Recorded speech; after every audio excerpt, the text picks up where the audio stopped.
2019లో ఎలక్షన్లు ఏం జరిగాయో తెలిసిందే మనకి. నారా లోకేష్ గారు ఓటమిని ఎదుర్కొన్నారు.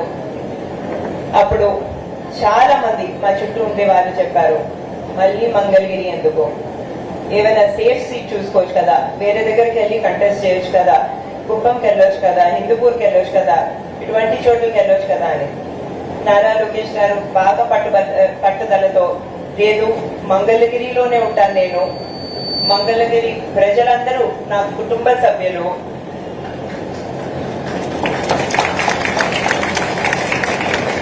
అదే కాకుండా నా విజన్ ఏంటంటే మంగళగిరిని భారతదేశంలోనే నంబర్ 1 నియోజకవర్గంగా రూపుదిద్దాలని అనుకుంటున్నానని చెప్పారు.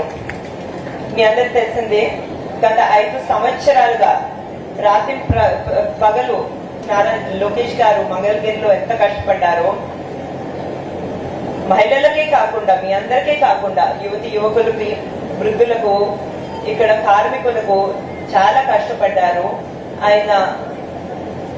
ఆయనే 29 ప్రోగ్రాంలు ఇక్కడ జరపడం జరుగుతుంది. ఏ గవర్నమెంట్ హెల్ప్ లేకుండా, వేరే వారి హెల్ప్ లేకుండా ఆయన చాలా శ్రమ పడుతూ ఇక్కడ ఎన్నో ప్రోగ్రాంలు ముందుకు తీసుకెళ్తున్నారు.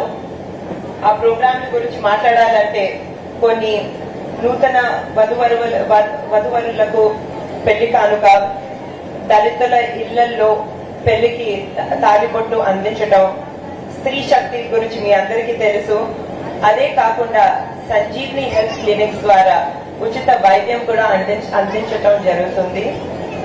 ఇలా నేను చెప్తూ పోతే ఎన్నో ప్రోగ్రామ్స్ ఉన్నాయండి, మీ అందరికీ తెలుసు. అన్నా క్యాంటీన్ ప్రోగ్రామ్స్ కూడా జరుగుతున్నారు ఇక్కడ. ఏవైతే ఇప్పుడు కరెంట్ గవర్నమెంట్ ఆపేసిందో చాలా ప్రోగ్రామ్స్ జరుగుతున్నారు నారా లోకేష్ గారు. కానీ నారా లోకేష్ గారు ఇంకా నా మనసుకి అన్నిటికన్నా దగ్గర ఉండే ప్రోగ్రాము మన స్త్రీ శక్తి ప్రోగ్రామ్.